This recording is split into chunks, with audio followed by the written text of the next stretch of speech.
Okay.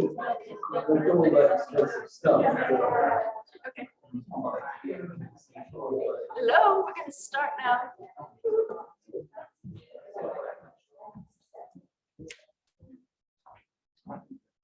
Good evening.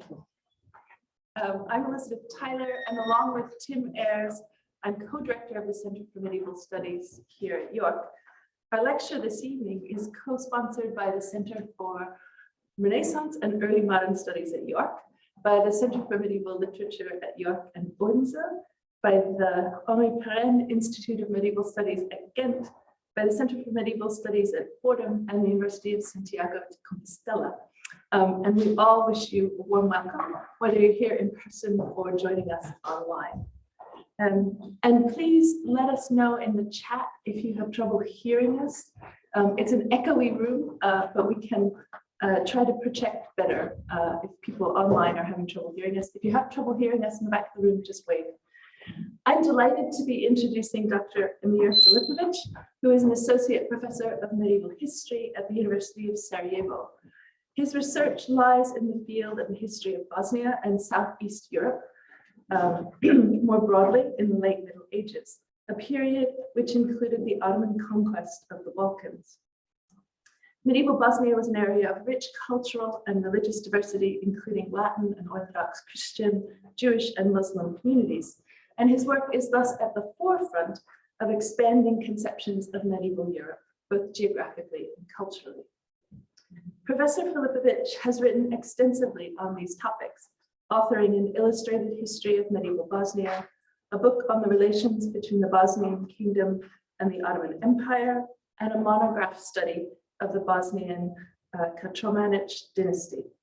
His forthcoming publications include a book on chivalry in medieval Bosnia and a textbook on late medieval Southeast Europe between Latin Christianity, Eastern Orthodoxy, and Ottoman Islam. In addition to his research, Professor Filipović has been active in shaping history education in Bosnia, both through collaborative work and in his publications. He's also lectured on Southeast Europe in many universities across Europe and taken an active role in a cost action, Islamic legacy, narratives east, west, south, and north of the Mediterranean. He serves on editorial boards and advisory boards of several journals and publication series. We're very honored to have him with us this evening and also leading a masterclass tomorrow for York staff and students. This evening, Professor Filipović will speak to us about Between Conflict and Cooperation, the contrasting image of Ottoman Turks in late medieval Ragusan sources. We're going to have questions afterwards, and we will be taking questions both from people in the room and online. So we'll juggle that when we get there. Emir. Okay, thank you very much, Elizabeth. I hope that you can all hear me, both here in York and online. And if you have any problems in hearing or understanding, please indicate, and I will try to accommodate my speech volume, so to speak. I am very grateful and I'm beyond delighted to be able to be with you here today. And I would like to thank, first of all, Elizabeth Tyler for the invitation and for going through all the effort in making this talk possible. I've had such a wonderful time in York, talking to colleagues and friends and exploring the city. It's my first time here, and I hope it won't be the last. Of course, the talk that I'm going to give today, I hope will enlighten some of the lesser known aspects of, let's say, a lesser known area of the European continent in the late Middle Ages. And I'm going to talk about Southeastern Europe, better known as the Balkans, and what has been a threshold period. So the 14th and the 15th century have been a time of rapidly changing political environment and social environment for the peoples of Southeast Europe. I understand that this might not be a topic that you're all familiar with or that you're all competent in following. So what I'm going to try to do is I'm going to set up a little bit of a context. I'm going to give you a broad introduction, and then try to work my way towards the end, towards what will be the main idea of my talk.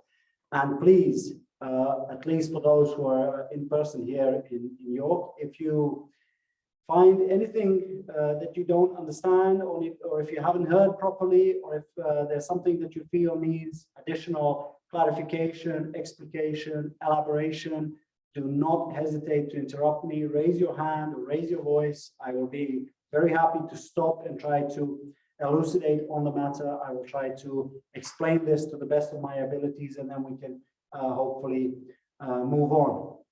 So what I'm going to talk about is a particular topic that I felt was a little bit original in my dealings with the history of the Ottoman expansion in the Balkans. I have been striving towards originality for quite some time, because it's very difficult to be original, since this topic has really been rather well researched and rather well written about. However, there are still some areas of the Ottoman conquest of the Balkans that haven't been explored as much as we can, and there are still certain perspectives that we can illuminate. So I've done a lot of work. I'm going to try to reference it throughout my talk, and I'm going to try to point you towards it. A little bit of shameless self-promotion, I understand, but I hope that you won't take it against me. What I have come across is a contrasting image of the Ottoman Turks in late medieval Ragusan sources. But before we move on to that, I will try to talk about the Ottoman Empire and the Ottoman conquest of the Balkans. Now, the Ottoman conquest has been acknowledged to have been a very rapid and very effective, something that has gripped the imagination not only of contemporaries, but also of subsequent historians and authors who have been writing fantastic stories and books about it ever since the 15th century. So you get a lot of primary historical sources, secondary historical sources, very, very fascinated by this event. But when you look at the map that shows you the southern part of the Balkans, or rather Southeast Europe, containing Greece, Bulgaria, or rather the Byzantine Empire, Bulgaria, Serbia, and Bosnia. You also have a map showing you Anatolia. And this map shows roughly what the situation might have been around 1300. In the beginning of the 14th century, Anatolia was separated and divided and fragmented into various emirates or beyliks or principalities, like Germian, Hamid, Aydin, Menteşe, and Osman. Osman or Ottoman, being the northwestern emirate in Anatolia, seem to have had a really good fortune being located really next to the borders of the Byzantine Empire. The Byzantine Empire throughout the 13th century experienced a really low moment after the conquest of Constantinople in 1204, and even after the re-establishment of Constantinople under the Paleologos dynasty in 1261, their attention was turned towards the west rather than towards the east. And this allowed a small community of shepherds in northwestern Anatolia, led by the eponymous founder of the dynasty of the House of Osman, to gather following around himself and to begin undertaking raiding attacks against the fortresses of the Byzantine Empire. And this all began in the beginning of the 14th century. The Ottomans initially had varying degrees of success, but it was really in the mid-14th century, so around 1352 or around 1354, that the Ottomans actually managed to cross the Straits of Gallipoli and conquer fortresses on what we consider to be the European continent, or what we consider to be on the other side of Anatolia.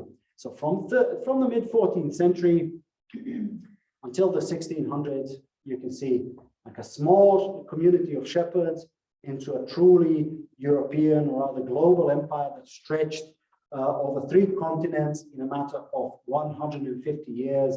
And this was even for contemporaries, it was considered to be a rapid rise. It was considered to be something amazing, something astounding, something that contemporaries really found difficult to explain. When you look at the map of the Ottoman Empire in around 1600, so the beginning of the 17th century, you can see that it encompasses the vast swathes of the Balkans, including the Kingdom of Hungary, large parts of what are today Romania, Bulgaria, Greece, Turkey, but also with the conquests in the east, encompassing modern Iraq and Syria, the Middle East, Northern Africa, including Egypt and Algeria and Libya and so on. And it was such an effective conquering campaign that people have been struggling to explain why was it truly so effective. Well, there's never a simple response to this question. In fact, you have a variety of answers, you have a variety of reasons. For instance, the Ottoman military organization was far more superior than the Balkan armies that they encountered. There was a demographic rise within the Ottoman Turkish principality, as opposed to the demographic decline in the Balkan states caused, amongst other things, by the Black Death in the mid-14th century. There was also fragmentation and political instability in the Balkans as well. Also, the Ottomans were very effective in following the river paths and conquering very important urban centers that they used as stepping stones for further conquests. So there was a very clear methodical approach to the way they dealt with their conquest and the expansion in the Balkans. So control over large parts of what was Thracia, Bulgaria, Macedonia, and Greece sort of gave them a really strong base to encounter and to grapple with some of the more stable and stronger states in the Western Balkans, such as Serbia and Bosnia and Hungary, that took a little bit of a longer time to be subdued and conquered.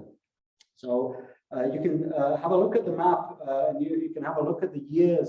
So even though, excuse me, even though it might not seem as very rapid, just a couple of decades since setting their foot on European soil, the Ottomans managed to reach the Adriatic Sea and the port of Dyrrhachium in Albania.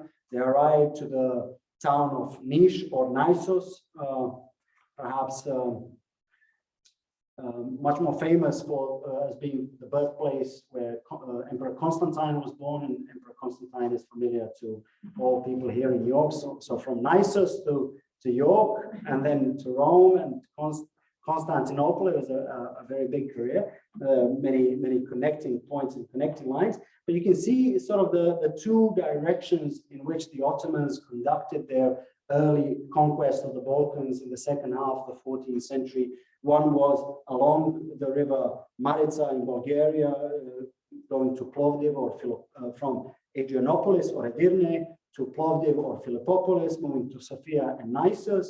And the other one moved along the southern part of the Via Egnatia, the old Roman road that connected Dyrrhachium to Constantinople, and then across the Adriatic Sea with the Apennine Peninsula. So this was these were the two main pathways of the Ottoman conquest. And I'm going to show you a couple of more maps that I find very useful in explaining the Ottoman conquest. Unfortunately, the language of the map is in German, but I'm sure that you will roughly understand the names of the lands that are in question. So this situation is a depiction of the political events around the year 1400.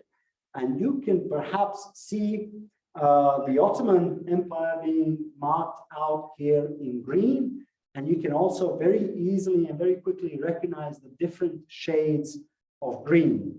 And the different shades of green actually indicate one very important tool in the Ottoman arsenal, and that was the paying of tribute or haraj.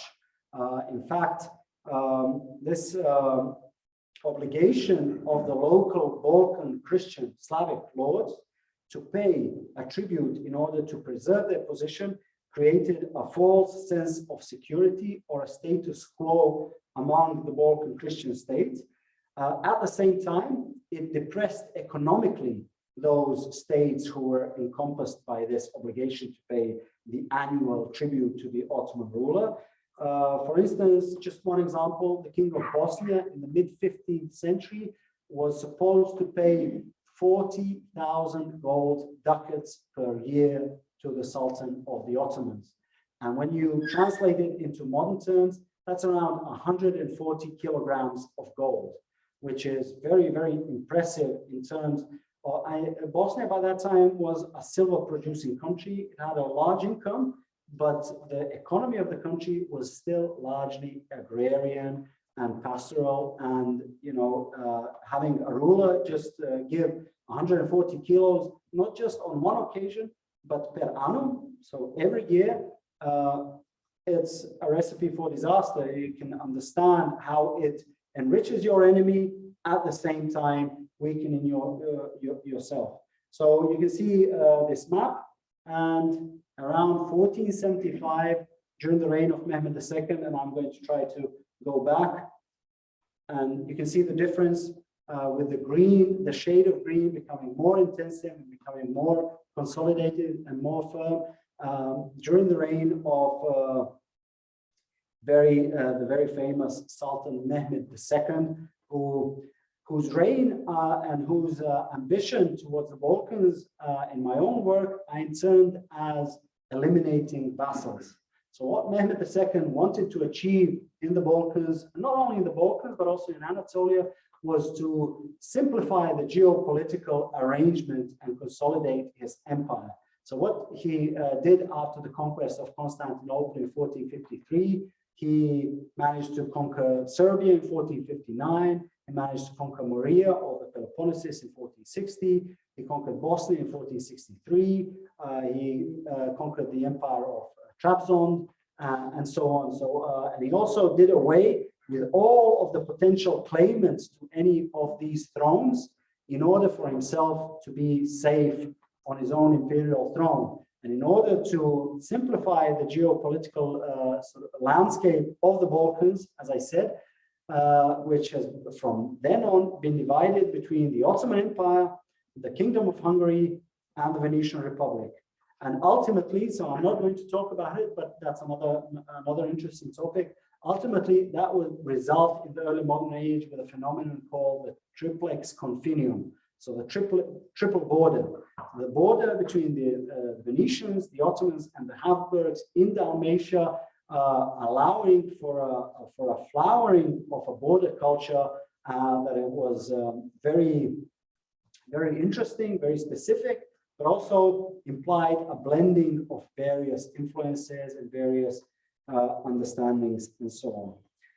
So one thing that I haven't gotten to talk about the Ottoman conquest was the fact that it was primarily a military affair. So what the Ottomans did was they used brute military force in order to impose their will and impose their political standing on the polities that they encountered. The most effective way that they went about this was actually using the Akinji raiders. So Akinji raiders were highly mobile horsemen, very lightly armed, who were able to traverse great distances. And in doing so, they engaged in what we would call pillage, plunder, robbery, and so on. And by doing so, what they did was they spread fear among the local communities. They instilled a sense that the local authorities, their governing bodies, their kingdoms and principalities could not ensure their safety. But on the other hand, they also sort of went on reconnaissance missions to understand the terrain that they were going to encounter next. So the Ottomans were very quickly and easily acquainted with new territories, spread fear among the local population. And the other thing what they did was, yes, they burnt and pillaged, but most of all, they captured people. They took people into slavery, so into captivity in order to be sold on some of the slave markets of the Balkans or of the Aegean Sea. And that was a very unfortunate situation. For instance, in Bosnia in the Middle Ages, we know that people are being captured and sold into slavery on the account of not belonging to any denomination of Christianity, the Catholic or Orthodox, in the 13th and 14th century. And there were concrete steps in Dubrovnik, in Ragusa, which we'll talk about a little bit later on, to curb the sale of what they call free people. However, in the 15th century, the arrival of the Ottoman Turks really opened the door to ransom slavery. So there are really strange stories and strange instances of husbands selling their wives, parents selling their children, friends selling their friends into Ottoman captivity for some kind of money. And we also have Ottoman narrative sources that testify that human flesh, as the sources use the term, was such a convenient and cheap commodity that you could buy a slave for a pair of boots. So a pair of boots that you wear on your feet and a human life and a human workforce were in the 15th century almost of equal standing because of the amount of the Ottoman raids and the amount of people who were captured. And we have, of course, you can never trust medieval numbers and medieval authors providing us with round numbers saying 5,000, 10,000, 15 or 20,000 people have been captured. But even when you drastically reduce that number and you say instead of 10,000, 500 people have been captured and taken into captivity and slavery, that's still an impressive number for a medieval community in the Balkans that was relatively not densely populated at all. So the Ottomans, of course, undertook these raids, and this gave them a truly bad reputation. And I have here, I don't know how many of you have heard of the really defining Battle of Marica in 1371. It's one of the earliest Ottoman victories in the second half of the 14th century that actually cemented their position in Southeast Europe. They defeated Despot Uglješa and King Vukašin of Serbia, the two brothers from Serbia, who actually went ahead and tried to curb the expansion of the Ottomans. And a few months or a few years after the Battle of Marica, one Orthodox monk, Hermit Isaiah, wrote sort of what his own impressions were. So I'm not going to read it out loud for you. You can have a look at it on the screen, but you can see the apocalyptic images that he's trying to paint, the fear of the Ishmaelites who spread all over the land like birds in the sky, and some were taken into captivity, others were cut down, others were taken by early death, and those who survived, and they were then killed by hunger, and there was no prince nor leader who could save the Christian people, but everything was still filled with the fear of the Ishmaelites. And as he says, truly the living envied those who had died before. It's emblematic and illustrative of the kind of literature that would follow after 1371. So 14th and 15th century, you would have more and more of instances, people writing about the famous and fabled fear of the Turks. And I just singled out several examples here from the Dubrovnik archives. They're of course all done in Latin, so if you're on top of your medieval Latin, you will be able to understand it.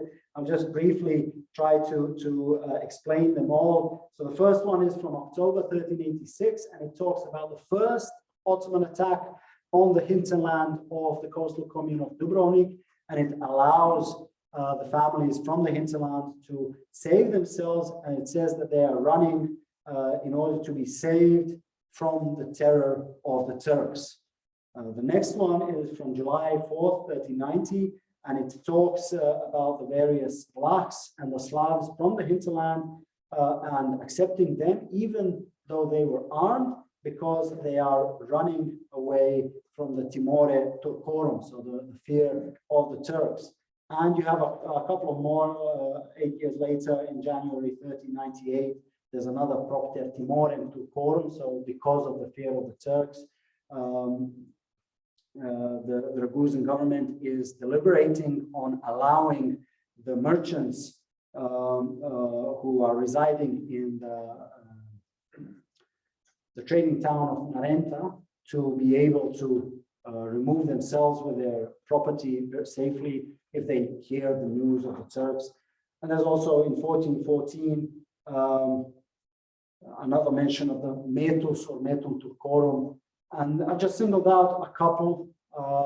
If I was to list all of them, every time that the fear of the Turks was encountered in the documents of the Dubrovnik State Archives, I think we would stay here until July, because there were so many of them. There were so many instances of Ottoman raids and Ottoman attacks that it was very, very difficult. So I talked about selfless promotion, the shameless self-promotion. I actually wrote a paper about these Ottoman attacks or news about the Ottoman Turks, and I identified a number of contracts concluded between various merchants or traders or business people from Dubrovnik and the hinterland. And in these contracts, what they do is they agree upon a deal. For instance, that one person would transfer the goods of the other person from A to B, and they say they would keep those goods and the property safe from water, from fire, from theft, and from any damage. And if any damage would occur on the account of these things, they would, from their own pocket, reimburse and sort of rectify the damage. Apart from, in the case of the news of the Turks, the fear of the Turks, or the army of the Turks. So looking throughout these documents, I understood that the Turks were seen almost as this completely unpredictable and uncontrollable event, something of a higher force, a force majeure, an act of God. And they could completely be equated with earthquakes, fires, volcanoes, floods, and so on. Because it wasn't even necessary for the Ottomans to attack. The mere news of a presence of an Ottoman army in the vicinity was enough to deem a contract void and invalid, and the person was freed from any contractual liability, and he didn't have to pay any damages or anything. So that was something that I was taken aback, because the initial Ottoman expansion certainly had an impact on the trading routes, it had an impact on the livelihoods of people, as it was so unpredictable and also was very, very violent. And another sort of shameless self-plug is another paper that I wrote. What I would like to illustrate is that this was not a local occurrence, that this was not something that was of local significance, but rather impacted the rest of Christendom as well. For instance, it was precisely the Ottoman attacks on Southeast Europe that gave rise in the 15th century to the idea of Europe as a concept or a notion of a political unity that needed to be defended in face of the others who were the Ottoman Turks. And this was because of the constant expanding nature of the Ottomans that I've explained before. the Ottomans expanded so quickly that it was expected, in fact, that they would very quickly reach the gates of Vienna, they would reach the gates of Buda in Hungary, and very quickly, as one source says, that the Sultan Bayezid or any Ottoman Sultan would have his horse drink at the shrine of St. Peter in Rome, which was the biggest fear of Christendom being so utterly humiliated by these advancing Ottoman armies. And so as the states were collapsing one by one, this gave rise to what we call the anti-morale rhetoric, the appearance of an idea that Christendom, or rather Europe, was a unified body that needed to defend itself as a unified body, but still that those on the front line bore the biggest brunt of the Ottoman military attacks, and that they needed more and more support, both military and financial and spiritual as well. Nevertheless, as I've shown in this paper that I'm advertising to you today, that the Ottomans, through their Akinji raiders, despite of the fact that they didn't control Bosnia, they didn't control Serbia fully, their highly mobile Akinji raiders managed to reach Aquileia and northern Italy in the first couple of decades of the 15th century. They reached the rivers of Balaton, or the lakes of Balaton in Hungary, and also they reached certain German territories, which was quite a cause for distress for Christendom of that time. Of course, the cause for Christian unity devised sort of a humanist rhetoric alongside the anti-morales rhetorical devices. The humanists, they wrote about the need to unify Christendom, and they talked about Ottoman atrocities, but we will get to that a little bit later. I'm going to move a little bit closer to your home now, about the impression that Richard III had about the Ottoman Turks when he was met, or rather when he met the ambassador of Emperor Filipović III in May 1484 at Midland Castle, not far away from here, Nicholas von Popelau, and he was made aware of a recent encounter, military encounter between the Hungarians and the Ottomans. He then exclaimed that he wished that his kingdom lay upon the confines of Turkey, with his own people alone, without the help of other princes. He should have liked to have driven away not only the Turks, but any other foes that he might have had. And this was a very confident statement on behalf of the King of England, not recognizing the actual danger and the actual military strength that the Ottomans exercised all over Southeast Europe. Because I will just try to remind you of a couple of crusading attempts at the end of the 14th and the mid-15th century. For example, the Crusade of Nicopolis in 1396, which ended in absolute disaster. It was a campaign planned according to the ideals of the First Crusade. And it ended with the absolute annihilation of the Christian army, with the Burgundian prince, John the Fearless, being captured, and then his father having to pay an extortionate ransom to have him liberated.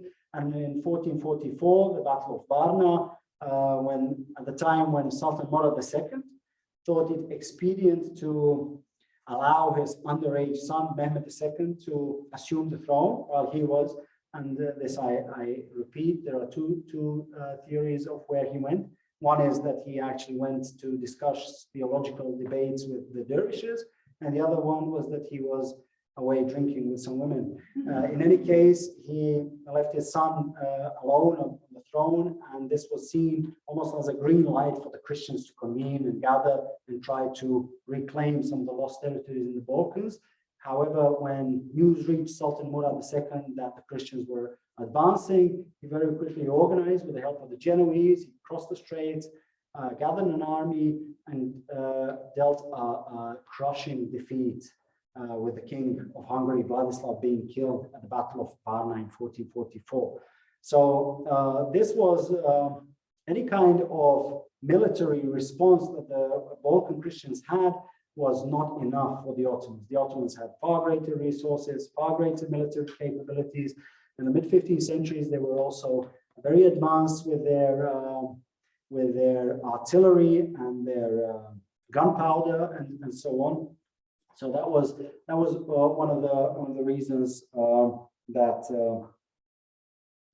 the Ottomans were successful. And I'll just show you a couple of maps. So despite of King Richard III professing that he would very easily do away with the Turks, great kingdoms of Southeast Europe or even Central Europe who had devised very sophisticated border lines and defense systems, such as the Kingdom of Hungary. You can see the borderline here between the Ottoman Empire to the south, encompassing Bosnia and Serbia, Macedonia, and Greece and Bulgaria, and the Kingdom of Hungary, including the Kingdom of Croatia and Slavonia and Dalmatia to the north. Ultimately ended with the collapse from 1518 to 1524. The border system absolutely collapsed. In 1526, there was the famous Battle of Mohacs, where King Louis II of Hungary lost his life.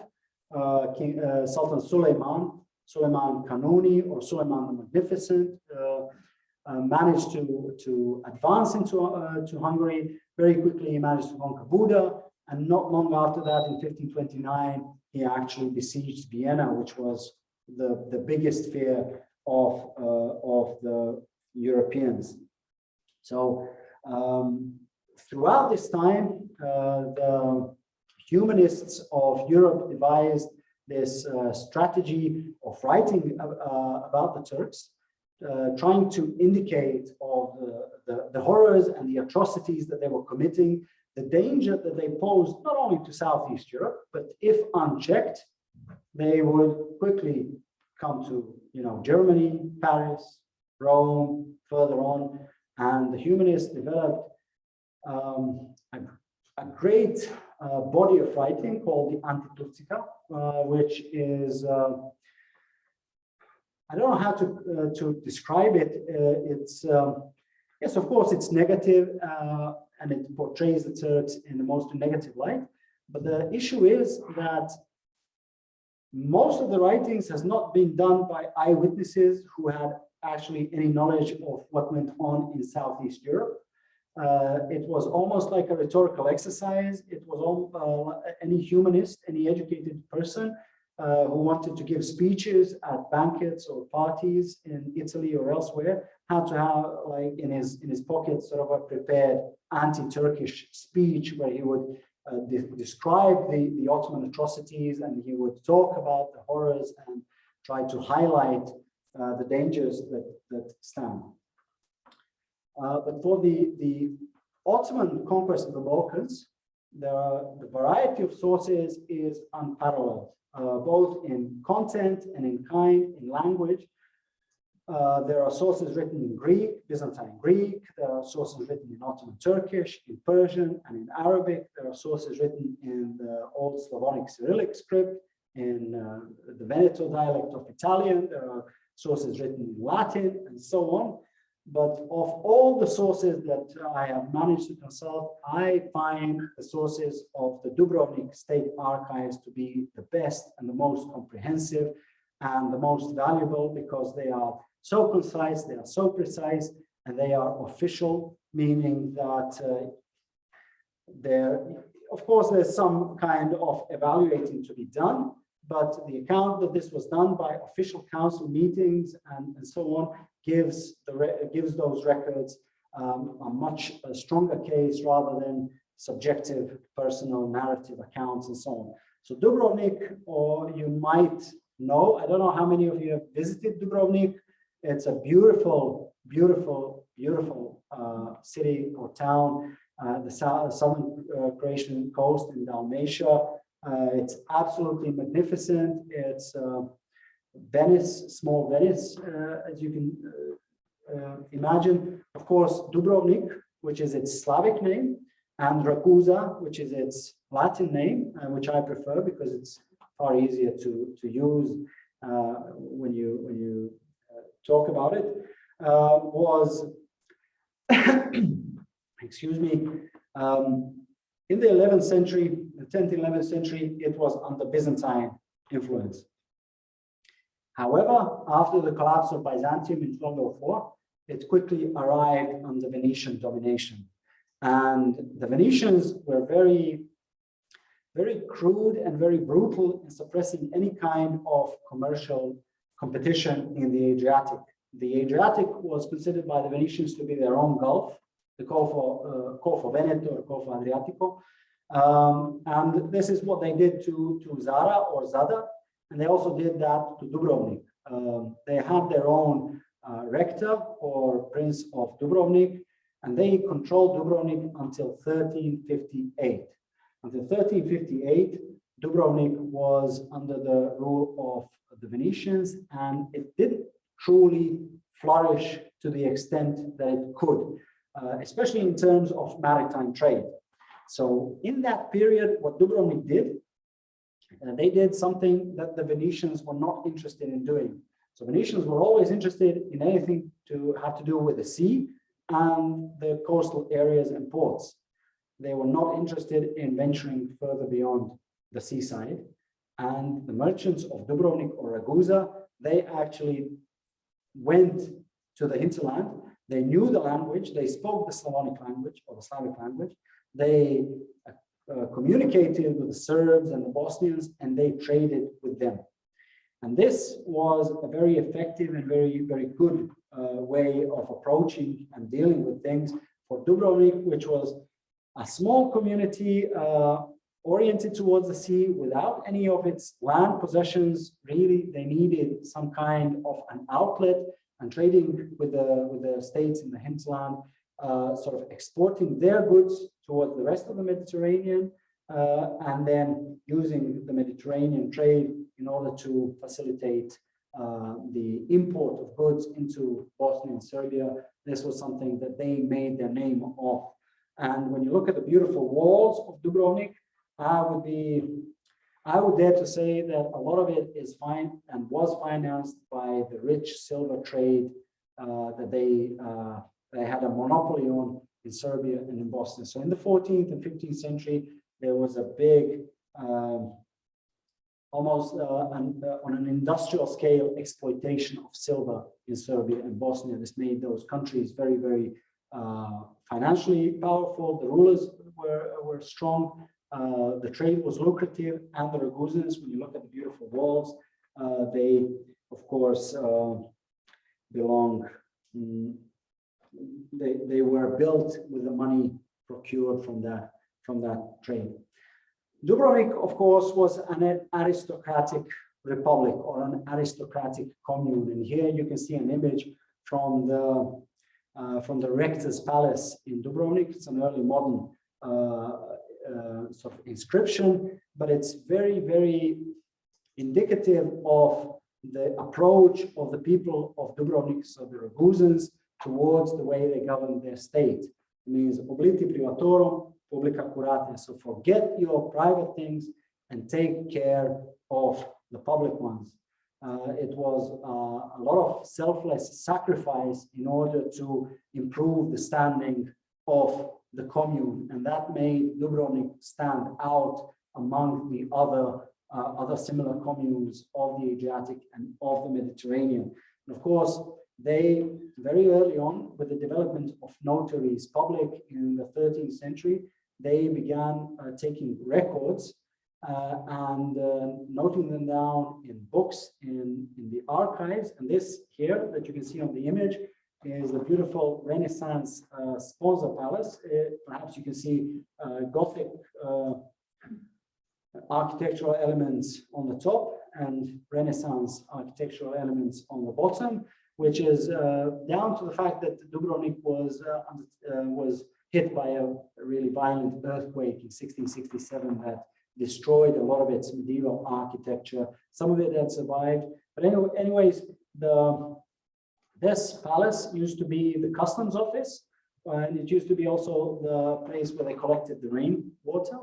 The archives themselves were kept in the rector's palace, but in the 20th century they were relocated to the Sponza or Divona Palace in Dubrovnik. So if any of you are in Dubrovnik anytime soon, don't forget to visit the Dubrovnik archives, as it is truly a gem of the Mediterranean. Even Fernando Rodel, the famous analyst, historian, in his book about Philip II and the Mediterranean world, he said that the Dubrovnik archives are far and away the best for our understanding of the Mediterranean. So if it's coming from the mouth of Rodel, you don't have to take my word on it, you can take his. This is the interior palace, and I'm just going to show you a little bit of the interior of the reading room. I love the Dubrovnik archives. It's a place where I spend a lot of time enjoying myself, discovering beautiful new things, and some of you can understand the enthusiasm that one has when one comes upon something that is new or that hasn't been known to others, and to think about how to incorporate it into your new research. Also, this is the view from the reading room windows. You can see in the forefront is the Church of St. Blaise. St. Blaise was the saint protector of Dubrovnik.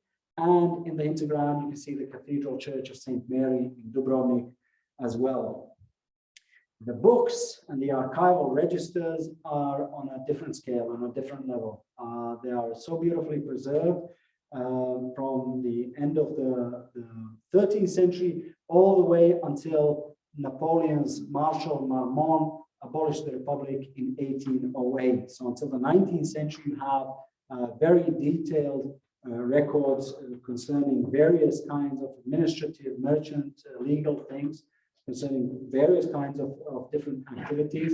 I'm just going to show you a few images of what the books look like, what the archival registers look like. Some of you might see them and understand them as completely familiar to some of the records that you've been working on, that you've seen. Most of it has been written in the Latin script and the Latin language. The correspondence is in Italian, but a lot of it has been also written in the Slavonic language and the Cyrillic script as well. And you can see here in the image, this is sort of a copy of a letter of the Serbian ruler with his Cyrillic signature at the end. And this all looks very, very nice, very, very fine.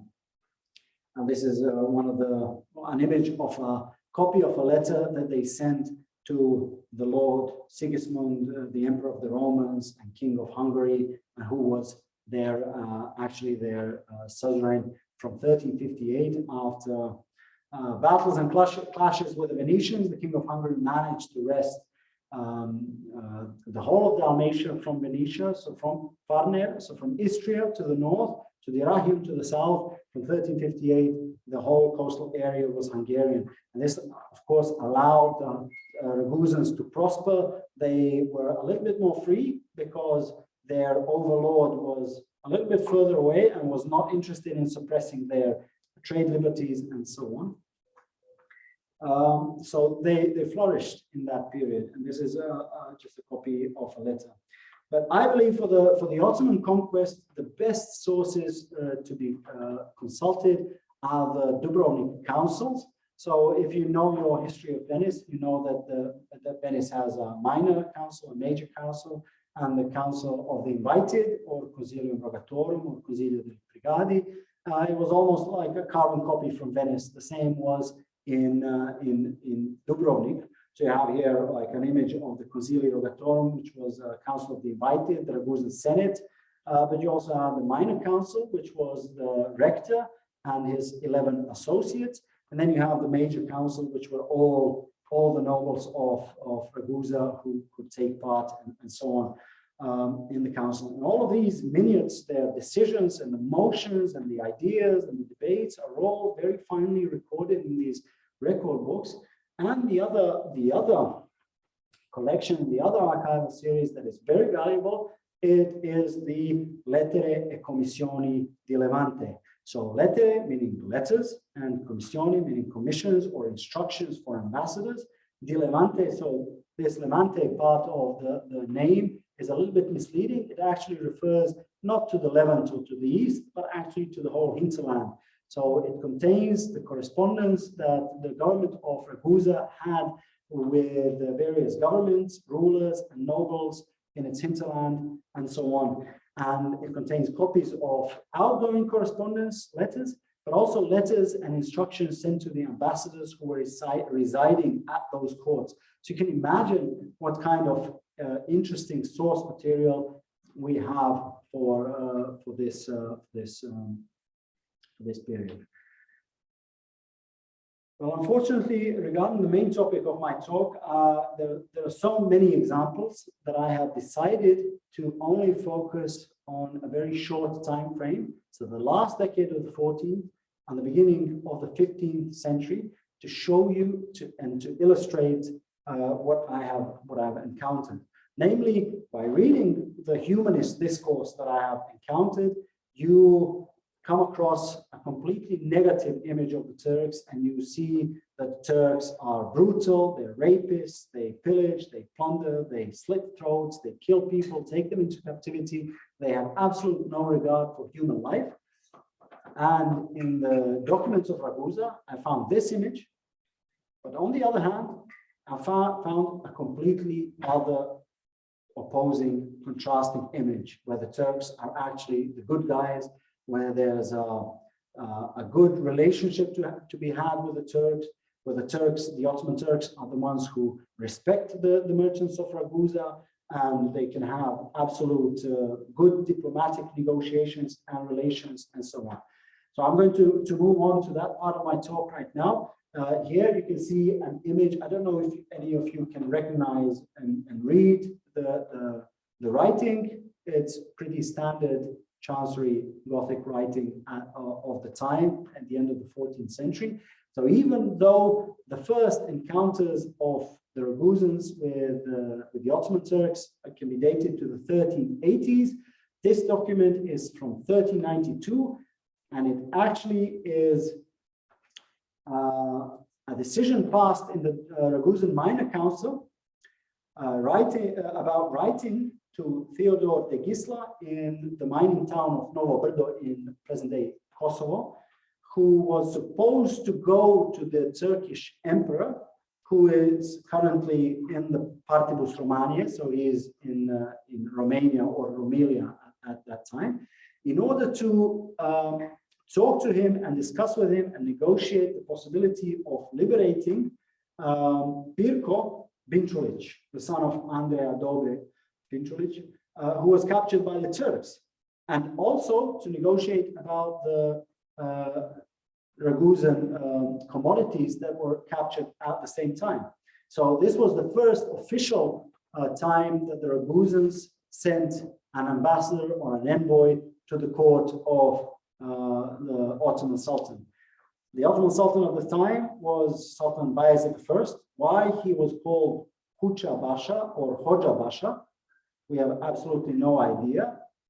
This is something to explain maybe on a different occasion. But in any case, a few years after that, this is a copy of a Cyrillic letter that was sent to the Qadi, or rather the Sharia court judge of Gluhavica in southern Serbia. And the Ragusans are writing to him, to our esteemed friend. And they are referring that they have the faith or the letter of the great emperor, meaning the Sultan, and his own faith, so the Qadi of Gluhavica, that the Ragusan merchants can travel to the lands of the emperor after they pay the legal tax. So by 1396, the Ragusans already had certain permissions to travel across the Ottoman Empire and to conduct trade. Not only that, you can see that they refer to an Ottoman official as an esteemed friend, which goes completely against everything else that existed in contemporary sources at the time, which told us, or which give us the impression that any kind of coexistence with the Ottoman Turks and the Christians was impossible. And another Cyrillic letter from the same collection. This, of course, doesn't mean much to you, but I went through the effort to try to translate parts of this letter that was sent to Pasha Yiğit Bey, and he was the uç-bey, or rather the marcher lord of Skopje. The marcher lords were individuals entrusted by the Sultan to conduct raiding and conquering activities on the borders of the Ottoman Empire, and to ensure that the interests of the Ottoman Empire in these borders were taken care of.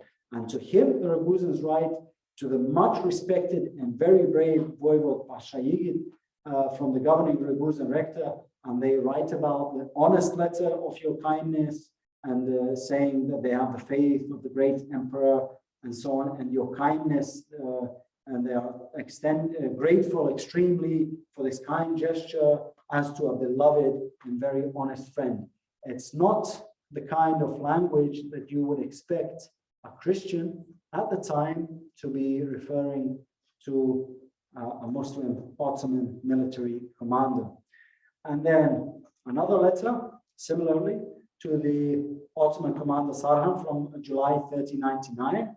They talk about the most cordial and entirely kind salutation and the honest kindness of his lordship. They also say that the merchants praised the lordship and the goodness and the honesty that he had extended to them when they dealt with him, but they were now in a position to reassure themselves that this was also true after he has been settled here in good health by the great lord, the Ottoman Sultan. And as they say, we were very happy and our hearts rejoiced immensely on hearing of your good health and arrival.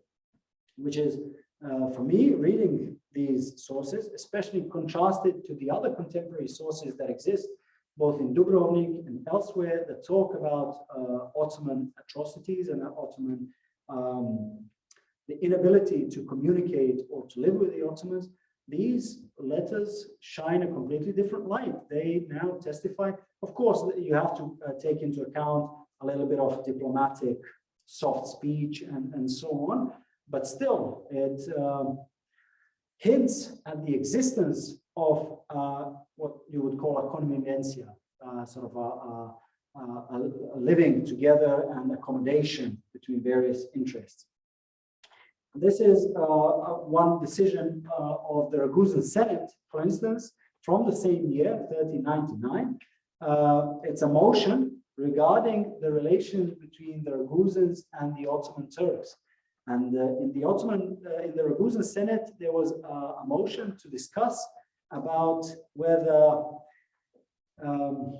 to send or to inform the Major Council about the things that they were informed about by the Castellanus Almice, so the Castellan of the Omish Castle, and Pasha Yiğit, so the Ottoman marcher lord, that the Ragusans are one with the Bosnians, who are in unison or in concord with the Turks. So basically, if the Ragusans are allied with the Bosnians and the Bosnians are allied with the Turks, then that's not a good look for the Ragusans.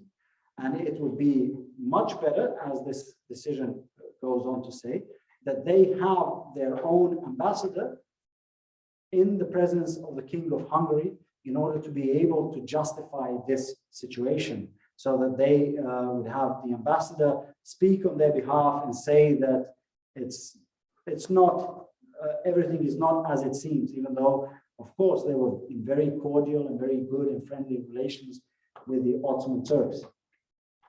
Another letter, another Cyrillic letter to Pasha Yiğit, the uç-bey, which was written after 1402. And 1402 is a seminal year in Ottoman history. It's the year of the Battle of Ankara, when the famous Tamerlane inflicted a crushing defeat on the armies of Bayezid, captured Bayezid, and there's a story that he was paraded in a golden cage around the various Anatolian villages and towns, which we do not know whether it's true. Nevertheless, Pasha Yiğit, after the battle, he returned to Skopje and received a letter from the Ragusans. We seem to be encountering technical difficulties.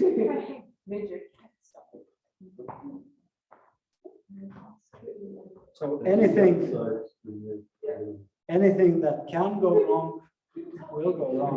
For me, it's not a problem to talk. In any case, the slide showed the text of the letter. I'm going to try to relay the text of the letter, which says, to the much distinguished Grand Voivode Pasha Yiğit from the governing town of Dubrovnik, the rector, the nobles, and all of the commune, a much kind salutation. We have received your merciful letter and understood it, and we were very happy having learned of your good health. And we, according to God's will, are also healthy. And here is where the interesting part is. And they say, and now we hear that you are in conflict and disturbance, and we are not happy about it. We would prefer you to stand in peace and unity as you did before, as it was both better for you and for our merchants. So it's a voice that you don't really hear emanating from the Christian side. I wish that the Ottomans stand in unity and peace as they did before, rather than the rejoice that was felt throughout the rest of the Christian world when news reached of the Ottoman defeat in Ankara. And I will remind you that the Byzantine Emperor Emmanuel II was in England at the time when news reached him. He was campaigning to get help and support from the Western princes to battle the Ottoman Turks. And it was like this very joyous event when he had heard that the Ottomans were defeated and that he can travel back home. So after that, there's another image that you unfortunately can't see, but I would just like to point you towards a decision of the Ragusan Minor Council from 1402 that allows the ambassador of the Emperor of the Turks to buy and export 20 elbows of textiles from Dubrovnik, from Ragusa, under the condition that he swears that he will not give those to the Bosnians, but rather he would use it for himself. So there were even trading and diplomatic and commercial relations with between the Ragusans and the Ottomans. And I will quickly go through the rest of this. There was in 1410, there was a situation within Bosnia itself. The Hungarian army occupied certain fortresses, and in doing so, they molested the merchants of Dubrovnik. And the merchants of Dubrovnik wrote to their ambassadors, who were supposed to meet the representatives of the Hungarian army in Bosnia. They wrote to them in Italian, in the Lettere di Levante collection, saying that even at the time when King Sigismund was with his army in person in Bosnia, all of our merchants remained free, regardless of the army. And they go on to say, similarly, the Turks, who are pagans, both in Slavonia and in Bosnia, whenever they fought, whenever they had their armies, they never offended and they never inflicted damage to any of our merchants, because our merchants are useful to both sides at all times. So in this instance, you have the Ragusans claiming that they never suffered any damage from the Ottoman Turks. And I sort of left one of the most interesting documents to the end. It's a document, it's a Ragusan message to Bosnian King Austria, whose nephew slit the throat and killed a Ragusan merchant and stole his silver, which was really unparalleled, a horrible crime. Everybody was surprised by this, especially since there were strong agreements regulating trade between Bosnia and Dubrovnik. And the Ragusans told Austria that our merchants travel and trade among the Turks, various other pagans, and nowhere have they suffered more evil than there in Bosnia. So the same idea that the Ragusan merchants are free in Turkey and in other pagan lands and not in the Christian lands. And unfortunately, you won't be able to read this and see this last section, which I'm going to end with. It's a letter sent by the Ragusans to the voivodes of Bosnia, the Dukes of Bosnia, voivode Ragusan Pavlović and Sander Hanč in 1429, and it's a very illuminating message that they sent them. So just bear in mind that it's 1429, and because you can't read it, I'm going to read it in full to you. So remind yourself, your lordship, of the evil and cunning of this Turk Isaac, which is familiar to us, and even more so to your lordship on the account of the long-lasting relations you have with him in your dealings, because he never thinks of anything else apart from creating and sowing discord among the Bosnian lords, so that he could swallow them and destroy them one by one. And this is the custom of the Turks, who 100 years ago did not have any possessions in Romania, and acting for 100 years with a malice, sowing discord among the Greek lords, which they destroyed one by one, they arrived to a great dominion and power. They did the same thing with the Bulgarian emperors, and similarly in the Kingdom of Serbia, and they have attempted and are still attempting to do the same in Bosnia.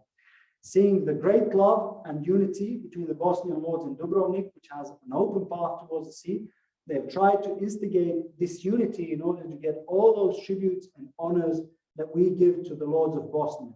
But we are, as we have been before, for as long as there are spirits in our bodies, inclined towards our custom to always defend, honor, and respect our charters, as with the Crown of Bosnia, so with your lordship and the other lords and barons of Bosnia, with whom we have certain promises, sacraments, or written documents, and we are sure that the Bosnian Crown and your lordship will do the same, and that we will, in this way, thwart all the evil thoughts of yours and our enemies. And this is my last document and my last slide that you can't unfortunately see. Oh, which is a good thing. Which is a good thing. Yeah, unfortunately, while reading, I noticed several typing errors and several mistakes in my translation. Nevertheless, what I tried to point towards with these sort of excerpts from sources was that the contemporaries were well aware of the expanding nature of the Ottoman Empire. They were well aware of their imperialistic policies of divide et impera, divide and conquer, of trying to play one ruler and one noble against the other, trying to sow discord and so on, which the Ottomans very ably and very capably did. But they were powerless to prevent it, because it was such an overwhelming force, and the Ottomans were by that time, by the early 15th century, very deeply embedded.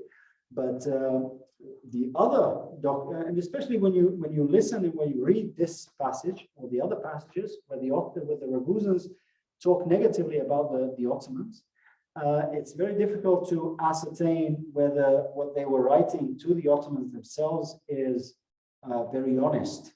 When they talked about the kindness and the honesty and the great love that they had.